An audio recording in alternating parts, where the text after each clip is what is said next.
Hello Challenger, how are you doing? C'est avec joie que je vous retrouve au travers de cet audio, au travers de ce podcast pour notre troisième chapitre. Nous sommes au chapitre 3 du livre de Gary Chapman et de Jennifer Thomas dénommé « Les langages de la réconciliation ». Apprendre à présenter ses excuses et à décoder celles des autres. Si c'est votre première fois de nous écouter, je vous souhaite la bienvenue. Vous êtes au bon endroit, au bon moment. Moi, c'est Souveraine. N'hésitez pas à écouter les chapitres précédents, les épisodes précédents, pour plus en savoir sur comment décoder le langage de la réconciliation, le langage des excuses, le langage du pardon. Nous sommes au chapitre 3, dénommé « Réparer ». Notre système judiciaire et nos relations humaines sont marquées par l'idée que pour qu'un tort soit pleinement compensé, la situation initiale doit être rétablie. Cette notion est gravée dans le psychisme humain et cela s'est produit ces dernières années dans le fait qu'on exige du criminel qu'il répare les dommages causés à sa victime, en plus de la peine d'emprisonnement qui lui est infligée. On dit traditionnellement des personnes incarcérées qu'elles paient leurs dettes à la société. La notion de réparation va plus loin encore en disant tu dois payer ta dette à la personne à laquelle tu as causé du tort. Dans certains cas, c'est assez facile à réaliser si le délit concernait du bien ou un bien ayant une valeur monétaire. Le délinquant peut rembourser la somme due, mais dans d'autres situations, la réparation s'avère plus difficile. En cas de viol ou de meurtre, comment le violeur ou le meurtrier pourrait-il rembourser la victime ou la famille du défunt? La réparation dans ce genre de circonstances pourrait prendre la forme, bien entendu, d'une punition judiciaire, mais aussi, par exemple, celle d'excuses sincères du criminel aux parties concernées, de la reconnaissance de son méfait, et d'un engagement à aider des jeunes en difficulté pendant le reste de sa vie et à les empêcher de l'imiter. Étant donné que les criminels ne prennent généralement pas l'initiative de dédommager leurs victimes, nos tribunaux ont à traiter une multitude d'affaires représentées par des plaignants qui cherchent à obtenir réparation d'un tort subi. Tout au fond du psychisme humain, une voix dit « Si j'ai été maltraité, quelqu'un doit payer ».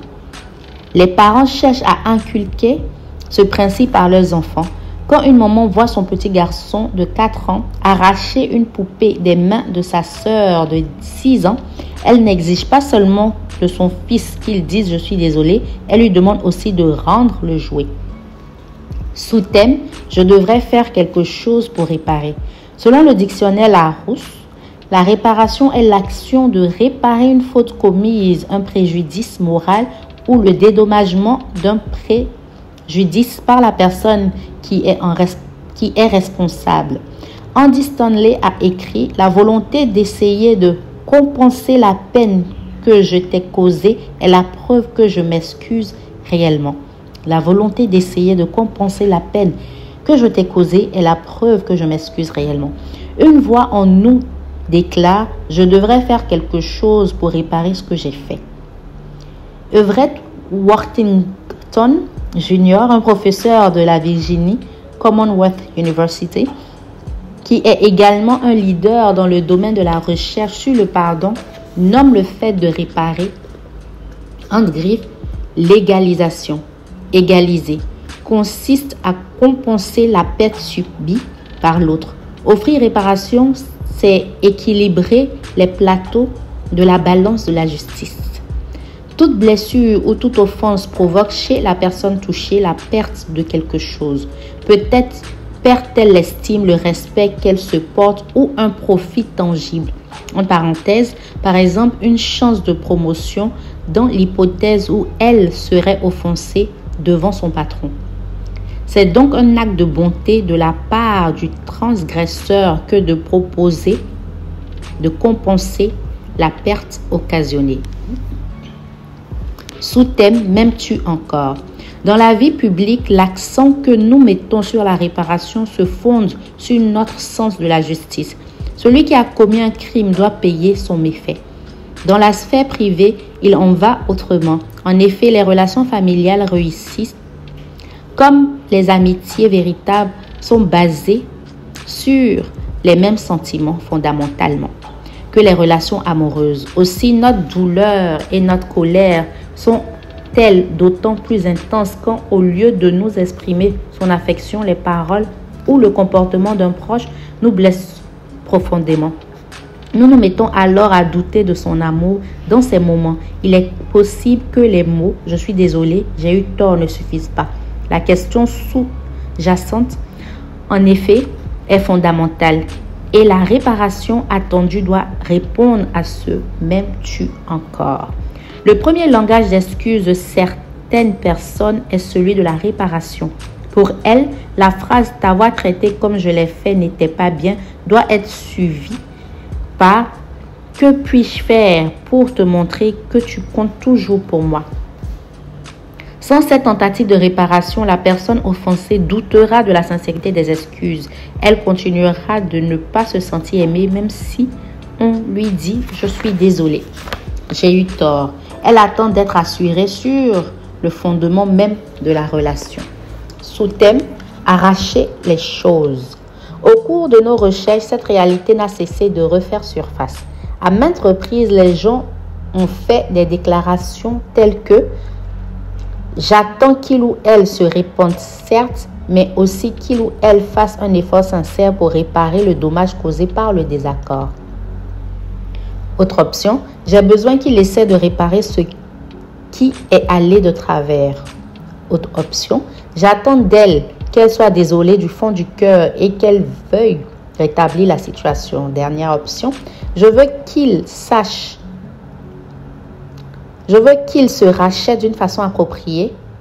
Ce qui s'est passé ne disparaîtra pas en disant simplement « je suis désolé ».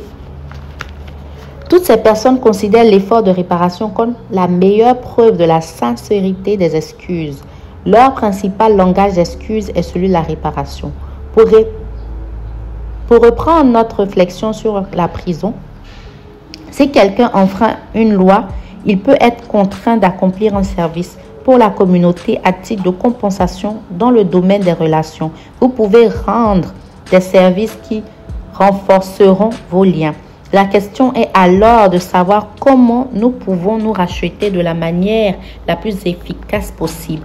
Comme il s'agit essentiellement de rassurer une personne de notre famille ou notre conjoint sur la sincérité de notre amour, il est très important de le faire en employant le langage affectif de cette personne. Certains maris pensent que le meilleur moyen de se racheter est d'offrir des fleurs. Apportez-lui des fleurs et tout ira bien. Telle est l'idée, mais toutes les femmes n'ont pas pour langage d'amour les cadeaux. C'est la raison pour laquelle il est arrivé que des hommes reçoivent leur bouquet en plein figure, tandis que leur épouse leur tournait le dos avec dégoût en sifflant. Et ils croient que ces fleurs vont tout arranger. Sous-thème, apprendre les 5 langages de l'amour. Après avoir exercé pendant 35 ans la profession de conseiller conjugal et familial, j'ai acquis la conviction qu'il existe 5 langages affectifs fondamentaux. Chacun de nous en parle et en entend un plus que les autres. Il vous faudra l'utiliser si vous voulez redire à la personne blessée qu'elle compte pour vous. Sans quoi, tous vos efforts pour arranger les choses seront voués à l'échec. Permettez-moi de rappeler brièvement ces 5 langages de l'amour au moyen d'exemples s'appuyant sur la réparation des torts. Premier langage, les paroles valorisantes. Le premier langage de l'amour est celui des paroles valorisantes. Par des propos pouvant porter sur la personnalité de son comportement, ses vêtements, ses réalisations ou sa beauté, nous communiquons à l'autre notre affection. Des phrases toutes simples comme « ce vêtement te va bien »,« j'apprécie tellement ce que tu as fait pour moi »,« tu es tellement provenant », tous les jours, quelque chose me rappelle combien je t'aime. Ce repas est délicieux. Tu es une excellente cuisinière. Je sais que ça demande beaucoup de temps et d'énergie. Lui disent combien nous l'apprécions. Voici quelques exemples glanés au cours de nos recherches. Il s'agit de personnes dont le langage affectif principal est celui des paroles valorisantes et nous voyons comment leur emploi a assuré le succès de la tentative de réparation faite par leur conjoint. Megan a 29 ans et elle est mariée à Maxime depuis 6 ans. Je sais que les excuses de Maxime sont sincères lorsqu'il retire ses paroles blessantes et me dit ensuite combien il m'aime. Il pousse parfois les choses à l'extrême en me disant à quel point je suis merveilleuse et combien il est désolé de m'avoir... Il pousse parfois les choses à l'extrême en me disant à quel point je suis merveilleuse et combien il est désolé de m'avoir fait mal. Je suppose qu'il sait qu'il faut beaucoup de paroles positives pour compenser ses propos blessants.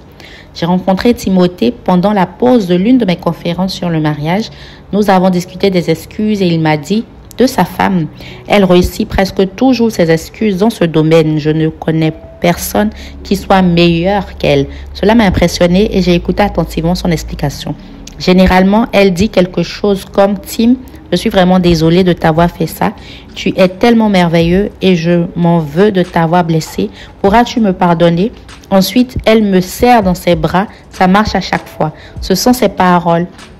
Tu es tellement merveilleux qui me touche le plus. Je n'ai jamais manqué de lui pardonner.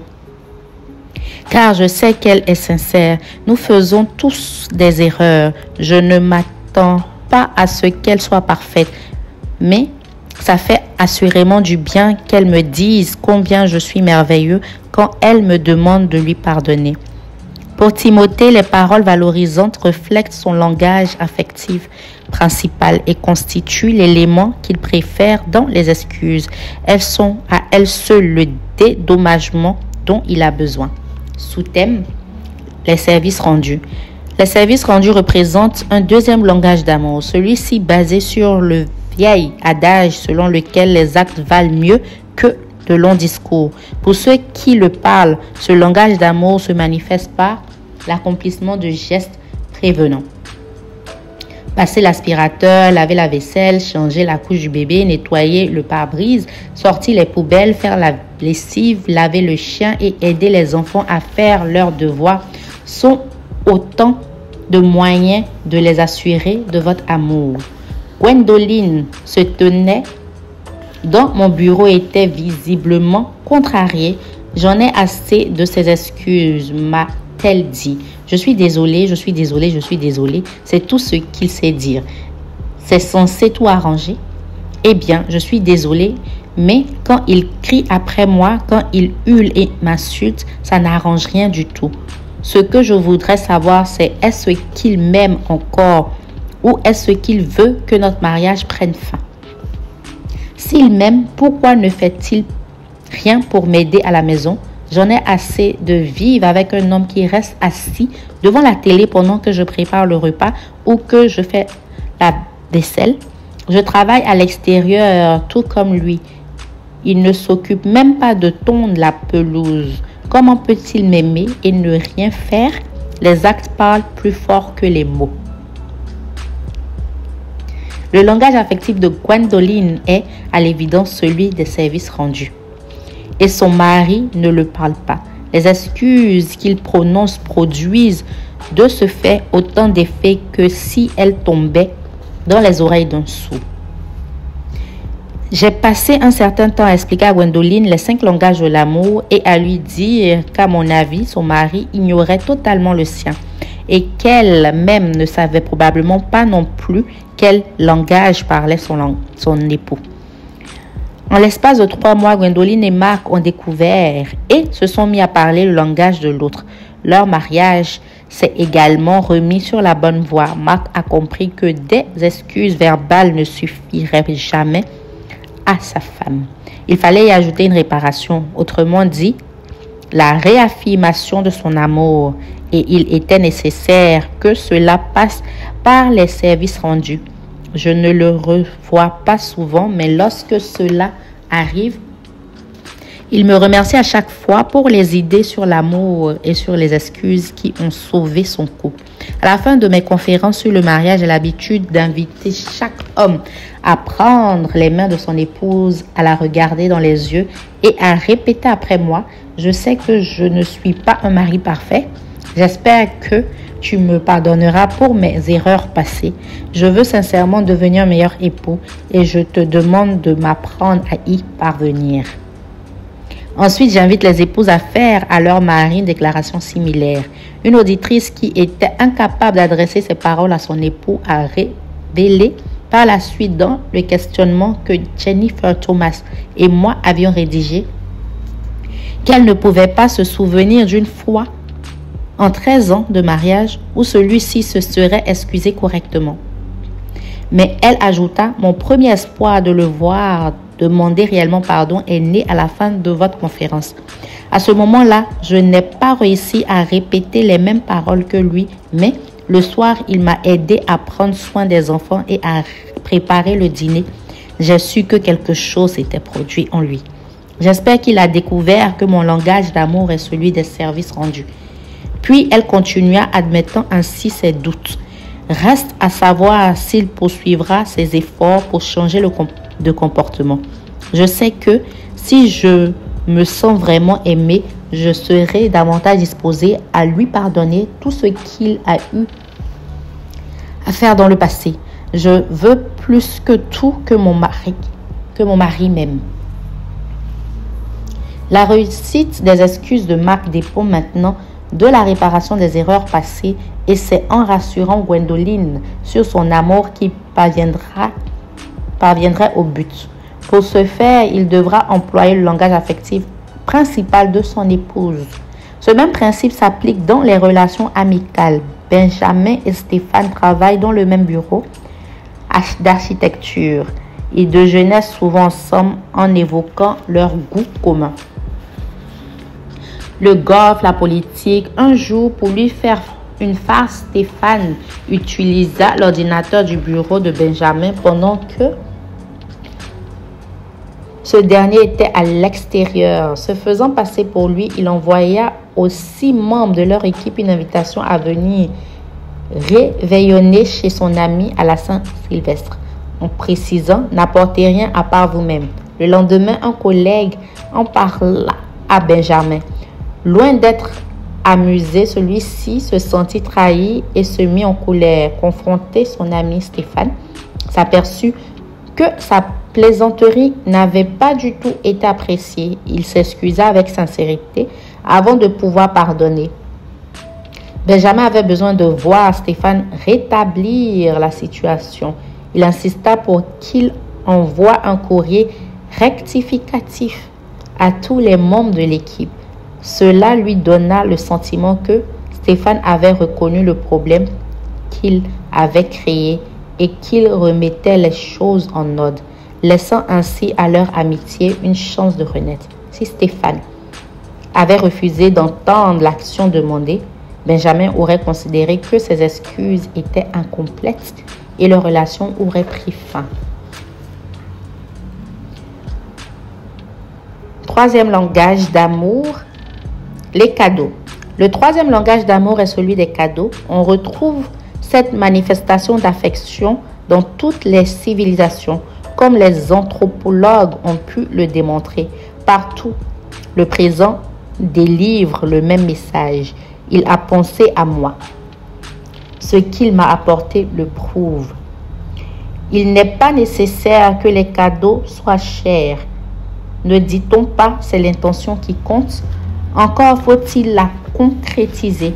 Tout petit déjà, les enfants cueillent des pissenlits pour les offrir à leur mère.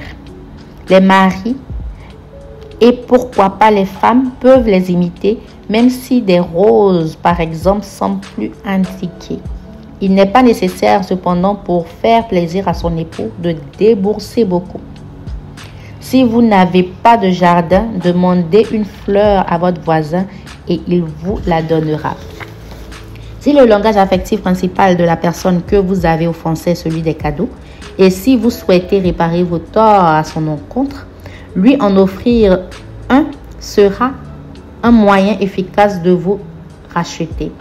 L'exemple de Valérie et de son mari illustre bien. Lorsqu'il voit qu'il m'a blessé, il commence par me présenter des excuses. Puis, le soir même, il m'offre une rose. Je ne sais pas pourquoi, mais la rose semble me communiquer qu'il est vraiment sincère. Alors, je lui pardonne. Combien de roses avez-vous reçues au fil des ans? Lui ai-je demandé. Des douzaines, a-t-elle répondu. Mais à chaque fois, cela m'indique qu'il m'aime encore. Il en va de même pour Suzanne. Comme leur fils était atteint de leucémie et se trouvait souvent hospitalisé, Suzanne essayait de se montrer compréhensive face à la tension qu'éprouvait son mari. Il a déchargé sur moi une bonne partie de sa douleur et de sa colère, mais j'ai laissé glisser parce que je comprenais. Un jour, de façon inattendue, il est entré dans la chambre d'hôpital avec des fleurs et une carte et il m'a demandé pardon d'avoir évacué son stress sur moi. Ce fut l'un des moments les plus tendres de notre mariage. Il s'est rendu compte de lui-même qu'il me faisait mal et il a pris l'initiative de s'excuser. Le bouquet et la carte ont été pour moi comme un gage de sa sincérité. Les moments de qualité, sous-thème. Le langage d'amour numéro 4 est celui des moments de qualité. Donner à une autre personne son attention tout entière transmet ce message. Tu es important à mes yeux. Ces moments exigent une totale absence de distraction. La télévision est éteinte, votre magazine est posé sur la table, ainsi que votre livre. Vous n'êtes pas en train de régler la facture ni de regarder l'écran de votre ordinateur. Vous accordez à l'autre une attention sans partage. Si je donne à ma femme 20 minutes de qualité, je lui donne en fait 20 minutes de ma vie. Et elle en fait autant à mon égard. Il n'est pas nécessaire pour partager de tels moments d'un projet commun particulier ni d'une activité spéciale. Une conversation prolongée suffira. Cet échange véhiculera beaucoup d'amour, surtout si c'est le principal langage de votre interlocuteur. Et si vous lui avez causé du tort, il vous faudra le parler pour réparer votre faute. Marie se souviendra longtemps d'un certain dimanche après-midi. Elle venait d'assister avec son mari à une de mes conférences sur le mariage, puis il avait déjeuné et il commençait à se relaxer lorsque, mais laissons la parole à Marie. Philippe m'a regardé et m'a dit à quel point il était désolé de la façon dont il m'avait traité la semaine précédente. Il était vraiment malheureux, puis nous avons passé un moment sans rien dire. Il me regardait tout en me tenant les mains. Il m'a remercié d'avoir acheté les billets pour la conférence et m'a expliqué que cela lui avait ouvert les yeux et l'avait incité à devenir le mari qu'il avait négligé d'être pendant 5 dernières années de notre mariage. Le simple fait de voir une joie et une tristesse véritable dans son regard suffit pour me convaincre de sa sincérité.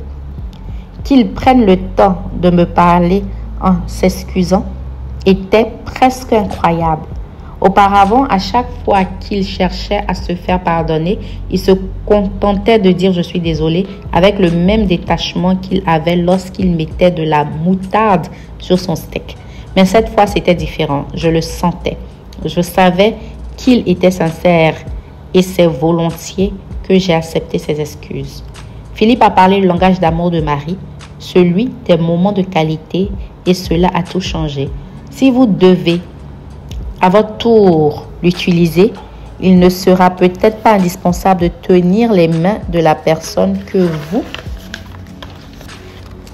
aurez offensée, mais il vous faudra lui accorder une pleine et entière attention pendant que vous vous excusez. Elle comprendra alors que vous l'aimez toujours et cela suffira à réparer le tort subi.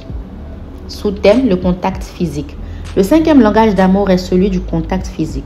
Chaque être humain en connaît le pouvoir. Alors que nous n'étions encore que des bébés, nos parents nous ont communiqué leurs émotions en nous prenant dans leurs bras et en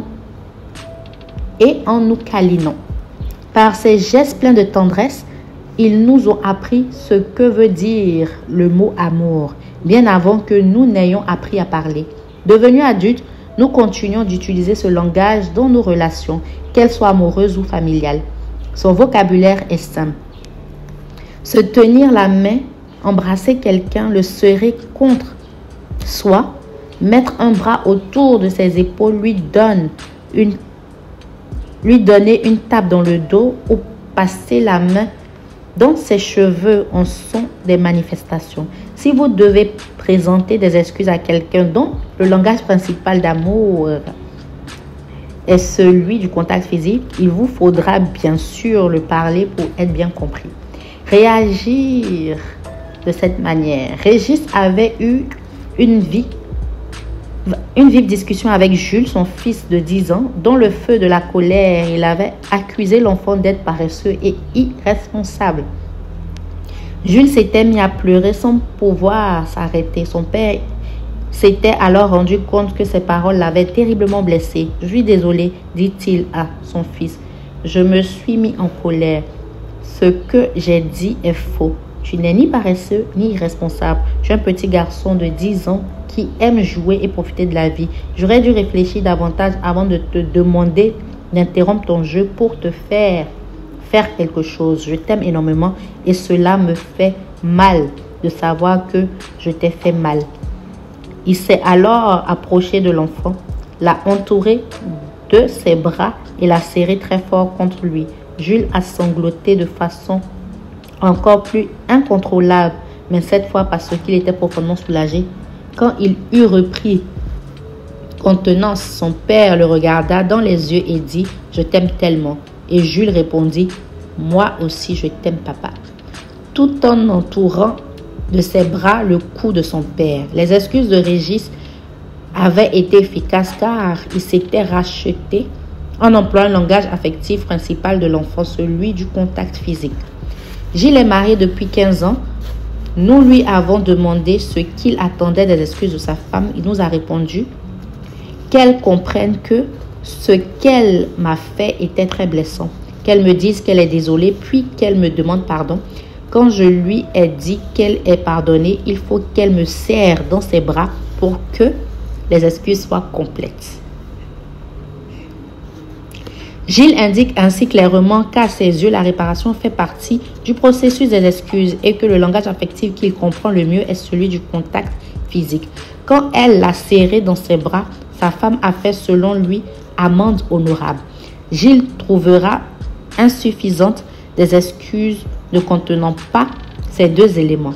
Écoutons Martine maintenant. Mon mari m'a fait une fois une remarque blessante en présence de nos enfants.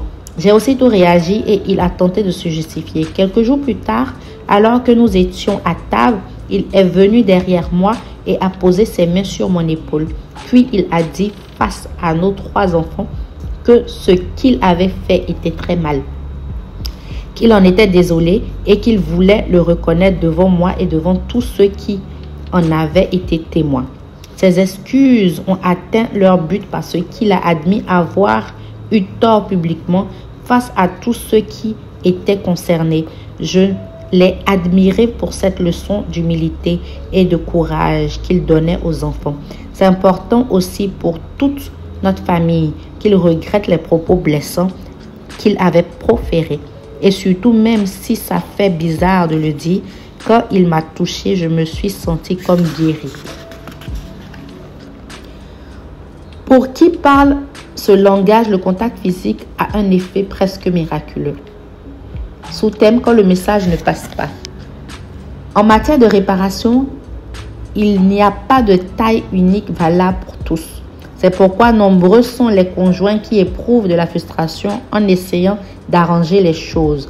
Il leur semble que quoi qu'ils fassent, ça n'est jamais assez. Le problème est qu'ils ne parlent pas le langage d'amour principal de leur conjoint. Par conséquent, le message de réparation réaffirmant leur amour ne passe pas. Si vous voulez que l'autre vous pardonne, il vous faudra utiliser les mots qui le touchent.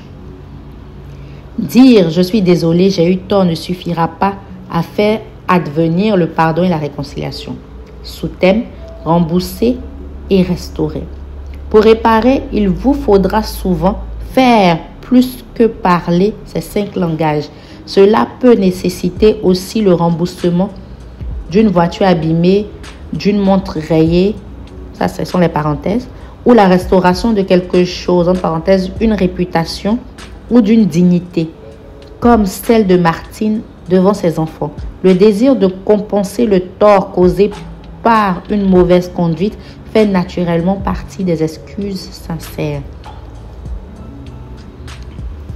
Sous-thème, un collecteur d'impôts compense un dommage. Les évangiles rapportent que Jésus traversait la ville de Jéricho où sa renommée l'avait précédé. Dans cette ville vivait un collecteur d'impôts nommé Zachée. Les collecteurs d'impôts n'étaient guère aimés des Juifs car ils avaient pour habitude de prélever des taxes exorbitantes au profit de leurs employeurs romains tout en empochant de gros bénéfices. Zachée voulait voir et écouter Jésus, le prophète dont il avait tant entendu parler. Plutôt petit, il avait mis au point une stratégie intelligente. Il prévoyait de grimper dans un arbre. De cet endroit, il pourrait voir et entendre tout en ne se faisant pas remarquer de la foule. Mais Jésus s'approcha de l'arbre, leva les yeux et dit à Zachée, « Descends vite. Aujourd'hui, je dois m'arrêter chez toi. » Zachée reçut un choc et fut profondément touché. Il comprit apparemment qu'il se trouvait en présence d'un homme qui connaissait sa vie, mais souhaitait néanmoins avoir affaire à lui. Zachée s'excusa immédiatement de sa mauvaise conduite qui durait depuis des années, puis il déclara qu'il envisageait de rembourser tous ceux à qui il avait soutiré de l'argent. En fait, il promit de leur rendre 4 fois ce qu'il leur avait pris. Jésus interpréta cette intention comme le signe d'une véritable confession et il fit même de Zachée un exemple de la façon dont on doit réparer ses erreurs. Sous-thème, quand les nations s'excusent. Au cours des dernières décennies, des nations entières ont présenté leurs excuses à des communautés que l'on gouverne avait lésées, que leur gouvernement avait lésées. Excuses qui, dans de nombreux cas, s'accompagnaient d'un dédommagement financier. Ainsi, les États-Unis ont versé $20 000 à chacun des survivants du conflit américano-japonais, en plus du repenti plusieurs fois exprimé aux victimes. L'une des questions qui se pose également au peuple américain est celle douloureuse de l'esclavage. Ce système cruel demeura en effet en vigueur dans le pays jusqu'à 1865. Le gouvernement et les entreprises continuent de discuter du problème complexe des excuses à présenter à leur communauté afro-américaine et à évaluer différentes propositions de compensation. Dans de nombreuses déclarations, l'Allemagne a adressé des excuses à tous les Juifs, les Allemands et les autres victimes de l'Holocauste, promettant un dédommagement. En juillet 2005, lors d'une visite à Madagascar, Jacques Chirac, alors président de la République française, a souligné le caractère inacceptable des répressions engendrées par les dérives du système colonial, présentant ainsi les excuses de sa nation au peuple malgache pour la répression menée contre les indépendantistes par l'armée française en 1947 et 1948. Le 16 juillet 1995, lors de la commémoration de la rafle de Velle d'HIV, il s'était également excusé de l'attitude de la France vis-à-vis des Juifs pendant la Seconde Guerre mondiale. Sous-thème, proposition de réparation. Si vous n'êtes pas certain de savoir ce que la personne offensée considérera comme une réparation correcte, vous pouvez le lui demander. Voici quelques exemples de questions. Y a-t-il quelque chose que je puisse faire pour que tu me pardonnes? Option 2. Je sais que je t'ai profondément blessé et j'ai l'impression que je devrais faire quelque chose pour compenser le tort que je t'ai causé. Pourrais-tu me faire une suggestion? Option 3. Ça ne me paraît pas bien de dire simplement je suis désolé, je veux réparer ce que je t'ai fait. Qu'est-ce qui te semblerait approprié? Option 4. Je sais quel désagrément je t'ai occasionné. Puis-je te donner de mon temps pour compenser?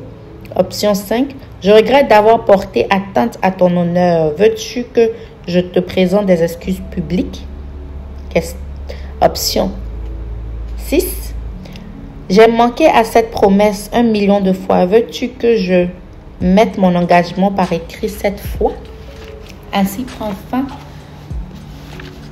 le troisième langage qui est réparer des différents langages de la réconciliation, apprendre à présenter des excuses et à décoder celles des autres. C'est avec joie que je vous ai servi. Nous retenons beaucoup, nous retenons que chacun reçoit les excuses différemment et surtout quand cela est appuyé par le langage d'amour de la personne, cela est perçu favorable par l'offensé, l'offenseur, l'offensé. C'est avec joie que je vous ai servi. Moi, c'est Souverain. N'hésitez pas à envoyer ce lien à quelqu'un qui en a besoin, à le partager massivement, à vous abonner si ce n'est pas encore fait, activer la cloche de notification, à laisser un commentaire qui me fera plaisir de vous lire. Shalom chez vous. Rendez-vous dans le prochain épisode où nous parlerons du 4e langage, se repentir sincèrement.